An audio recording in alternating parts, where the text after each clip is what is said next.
करो। लेकिन उससे बढ़कर जब हम वचन को पढ़ते हैं कि जिसने अपने इकलौते पुत्र को भी नहीं रोक छोड़ा परंतु उसको हम सबों के लिए दे दिया, तो उसके द्वारा और हमें सब कुछ उदारता से क्यों ना देगा। तो मतलब कीमती चीज क्या हो गई? पुत्र।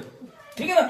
अब बात आती है कि फिर आपने कहा कि मैं कई बार प्रार्थना करती हूँ प्रभु से, प्रभु ये बच्चा आपका है, प्रभु ये आपका है, मैंने दे दिया। मैं संडे को बोलती हूँ प्रभु आशीष दे आपको, अभी बच्चे की स्टडी चल रही है। फिर आपने कहा कि हाँ ये खुदा का दास बने। हाँ आपने मन्नत मानी और प्रार्थना कर रहे हैं। मैं बता रहा था आप लोगों को कि मन्नत को मान करके पूरा ना करना पाप है। मन्नत को मान करके मानना और देर कर दी हमने, वो भी पाप है। इससे तो अच्छा मन्नत ना माने, और मन्नत नहीं मानेंगे तो काम नहीं बनेंगे। आमीन। इसके अपमान को परमेश्वर ने दूर कर दिया, और फिर इसने क्या किया? यूहन्ना पैदा हुआ और यूहन्ना को परमेश्वर को दे दिया। वो जंगल में रहता था, जंगल में उसकी स्टडी हुई है। जंगल में मतलब स्टडी, आज इंग्लिश में स्टडी बोले, उस समय होता है कि जो ज्ञान था उसने जंगल में रहा, उपवास रखा, प्रार्थना किया, वहीं रहता रहा। और लिखा है कि वो क्या खाता था? टिड्डियां और शहद। और ये टिड्डियां, ध्यान से समझिएगा, ये टिड्डियां वो टिड्डियां नहीं जो उड़ती हैं जिसको हम समझते हैं, ये वो टिड्डियां नहीं है। ये एक फल होता है आलू की तरह, वो है ये टिड्डियां वो नहीं है। ठीक है ना। कई बार आप सुपर बुक में देखेंगे तो वहां भी आपको टिड्डियां खाते हुए दिखाते हैं बच्चों को, वो टिड्डी वो नहीं है वाली। तो टिड्डी खाता था और शहद खाता, उससे पेट भरा करता था। और समय क्या हुआ जब आपने कहा कि मेरा बच्चा अच्छा है और मैंने मन्नत मानी, मैंने परमेश्वर को दे दिया है। जब यूहन्ना के पिता माता ने यूहन्ना परमेश्वर के लिए दे दिया, तो उसके द्वारा एक बहुत बड़ा काम हुआ कि उस जगत के उद्धारकर्ता यीशु मसीह को उसने बपतिस्मा दिया। हालेलुया।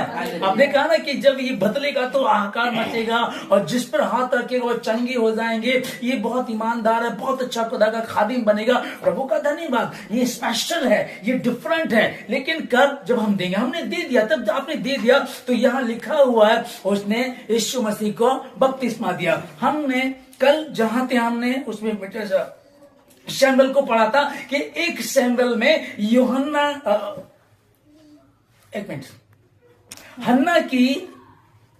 हन्ना गर्भवती नहीं होती थी, ठीक है, बांझ थी। वो परमेश्वर के भवन में गई और वो दुखी थी, परेशान थी। तब उसको एली याजक ने आशीष दी कि तू गर्भवती जा, परमेश्वर तुझे मन चाहा वर दे।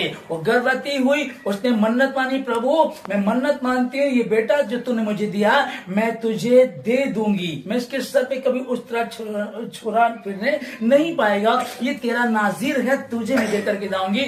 और जब बच्चा पैदा हुआ, बड़ा हुआ, दूध छुड़ाया गया, वो जाकर के भवन में दे करके आ गई। और उसके जैसा भी बाइबल में कोई नबी, शैमुएल के जैसा कोई नबी बाइबल में नहीं है। हालेलुया। ठीक है ना। तो बच्चों को उसी मार्ग की शिक्षा दे जिस पर उसको चलना है, और वो बुढ़ापे में भी उससे नहीं टलेगा। कई बार मैं आपको बता ही रहा था ना कि मेरे पास ये एक्टिवा है, और परमेश्वर के दास ने या स्वर्गदूत ने मुझसे कहा ये एक्टिवा आप इनको दे दो, ठीक है ना। तो मैं कह रहा हूं कि ठीक है, प्रभु ने कहा मैं लेकर आया, इनको दे रहा हूं। और लेकिन अभी ये ले भी रहे, लेकिन मैंने इनको नहीं दिया। तो यह क्या है, कई बार हमारा मन होता है ये बैरी है, ये चंचल है ना। ये क्या करता है, ये यार प्रभु ने कहा चलो दे देते हैं, चलो रहने देते हैं, चलो बाद में दे देंगे, चलो अभी थोड़ा सा पढ़ लेने दो, चलो बिजनेस कर लेने दो, अभी पापा का हाथ बटा लेने दो, फिर छोटे वाले की नौकरी लग जाएगी, फिर सब सेट हो जाएगा, फिर हम ये बच्चा प्रभु को दे देंगे, है ना। प्रभु ने कहा एक्टिवा दे दे, यार मैं एक्टिवा दूंगा तो मैं विजिट कैसे करूंगा, परिवार कैसे, फिर मैं सामान लाना, कहीं जाना मैं कैसे करूंगा, मुश्किल हो जाएगा। नहीं यार मैं नहीं देता हूं। तो मैंने इस बात पे भरोसा किया कि ये एक्टिवा है तो ही विजिट होगी, ये एक्टिवा है तो ही मेरा काम होगा, वरना मुश्किल हो जाएगा। अगर खुदा ने कहा कि तू एक्टिवा दे दे तो शायद प्रभु मुझको फोर व्हीलर देना चाह रहा है। लेकिन हम अपनी चाल को जब चलते हैं ना, नहीं मैं अपना बच्चा कैसे दे दूं। हाँ, उस दिन प्रभु का दास कह रहा था ठीक है, पर मैंने कहा भी है चलो ठीक है देख लेंगे। हम क्या कर रहे हैं, मन्नत मानी और लेट कर रहे हैं, मन्नत मानी लेट कर। प्रभु ने कहा दे दे और दे दे। मैंने प्रभु आपके आदेश का पालन किया, मैंने दे दिया, बात खत्म। अब परमेश्वर क्या करेगा? शुरू में हो सकता मुझे दिक्कत आए, 2-4 दिन दिक्कत आ रही है, मैं कहीं विजिट पे जा रहा हूं, भाग दौड़ करनी पड़ रही है, पैदल जा रहा हूं, मुश्किल हो रही मेरे लिए, अब मैं क्या करूं प्रभु? मैंने तो आपने एक्टिवा उनको दिलवा दी, मैं तो यूं ही घूम रहा हूं। तो ये क्या हो गया? कुड़कुड़ाना। ये कुड़कुड़ाना हो गया। परमेश्वर ने कभी मैं कुड़कुड़ा रहा हूं, लेकिन इससे अच्छी बात कौन सी वाली है? परमेश्वर आपने कहा था, मैंने आपके काम को कर दिया, मैं पैदल चलूं, साइकिल पे चलूं, अब दे चाहे ना दे, मेरे परमेश्वर आप ही, मैंने आपके हुक्म को मानना है। मैंने कुछ नहीं किया और परमेश्वर ने मेरे मन को जब देख लिया कि वाकई मेरे प्रति ईमानदार है, तो वो मुझे 4 व्हीलर दे दे या 1 दे दे, 3 दे दे, 4 दे दे, कितनी आशीष दे दे। ये परमेश्वर कब देखता है? आपके मन को। जब हन्ना ने ईमानदार से जो बच्चा पैदा हुआ और मन्नत मानी और उस बच्चे को ले जा करके परमेश्वर के भवन ने कहा, प्रभु तेरे जीवन की शपथ, ये वही बच्चा जिसके विषय में मैंने मन्नत मानी थी, और बच्चा दे करके आ गई। और बाद में लिखा है कि वो गर्भवती होती रही, 3 बेटे और 2 बेटियां पैदा हुई। अगर वो भी ये चाल चलती, तो प्रभु ने कहा कि दे देना, अब प्रभु एक दूसरा बच्चा होगा तो मैं तब दे दूंगी, ये तो आपने मुझे दे देना प्रभु जी, तो अगली ये वाला मैं रख लेती हूँ। अब दूसरा, अब लोग चलते हैं चाल, प्रभु मैं दूसरे वाला आइए मैं रख लेती हूँ, ये सुंदर है, मेरा मन भी है प्रभु जी, अगर मैं दूंगी ना मन नहीं लगेगा, आपने मुझको फिर से एक दे दीजिएगा, मैं वो दे दूंगी। अगर तुम छोटे में विश्वास योग्य नहीं हो तो बड़े में विश्वास योग्य कैसे रह सकते हो?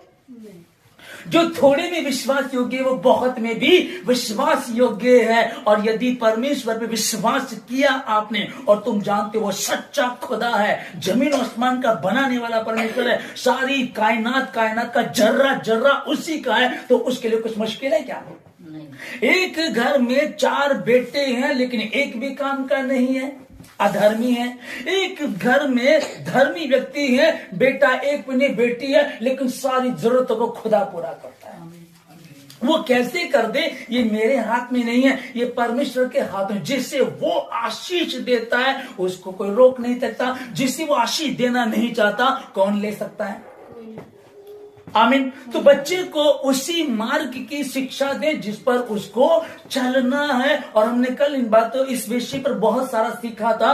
यहां जब उसने यूहन्ना को दे आए, और यूहन्ना ऐसा पाया गया पूरी पृथ्वी पर यीशु मसीह की गवाही दे रहे हैं कि मनुष्यों में जो स्त्री से जन्म लेते हैं उनमें यूहन्ना से बड़ा कोई नहीं है। ये इतनी बड़ी गवाही दी गई है। और यीशु मसीह चल करके आता, वो उसको बपतिस्मा देता है। ऐसे बच्चों के द्वारा जो मन्नत के होते हैं, मन्नत जब मानी जाती है, उनके द्वारा परमेश्वर कराता है। लेकिन जरूरी है, क्या मैंने एक्टिवा दे दी या मैं अपनी चाल चलो? प्रभु जी आप कह रहे हैं कि मैं एक्टिवा दे दूं इनको, और मैंने तो एक्टिवा अगर मैंने उनको दे दी तो मैं विजिट कैसे करूंगा, मैं बच्चे को स्कूल कैसे छोड़ करके आऊंगा, मुझे तो दूर दूर जाना पड़ता है। तो इसका मतलब अब परमेश्वर पे भरोसा नहीं है, भरोसा एक्टिवा पे है, भरोसा अपने इस प्रोजेक्ट पे है। परमेश्वर ने जो कल्पनाएं मेरे विषय, कल परमेश्वर ने जो योजनाएं आपके विषय की हैं वो हानि की नहीं परंतु लाभ ही की है। और इसीलिए कहा जा रहा था, मूसा ने कहा अपने बच्चों को बैठते, उठते, चलते, फिरते, सोते, इन बातों की याद दिलाया कर कि तुम्हारे परमेश्वर ने स्वर्ग से कैसे मन्ना खिलाया, और मन्ना खिलाता चला गया। ना तो उनके पूर्वजों ने कभी वो मन्ना खाया और ना ही आगे कभी वो देखा गया। जिस दिन वो वायदे के देश में पहुंच गए, जब उन्होंने वहां का भुना हुआ दाना खाया, उसी रोज मन्ना बंद हो गया। हालेलुया। उसी रोज बंद हो गया। मैं जब तुमको लेकर चल रहा था 40 वर्ष तक मैं तुमको लेकर चला, ना तुम्हारे कपड़े फटे, कोई दर्जी नहीं था वहां, कोई मोची नहीं था वहां, कोई खाना बनाने वाला नहीं था, है ना तुम्हारे कपड़े फटे, ना जूते फटे, ना तुम्हें रेत पर तुम्हें गर्मी लगती थी, ना रात को तुमको ठंड लगती थी। मैं सेनाओं का यहोवा तुमको लेकर के चलता था। मैं वही परमेश्वर, वही सेनाओं का यहोवा हूं। यीशु मसीह कल बीत चुका है, कल और आज और युगान युग एक जैसा है, और विश्वास करने वालों के लिए विश्वास योग्य है। हमने यूहन्ना 1:12 में पढ़ा है, परंतु जितनों ने उसे ग्रहण किया, उस यीशु मसीह को ग्रहण किया, उस यीशु मसीह ने उन सबों को परमेश्वर की संतान होने का अधिकार दिया।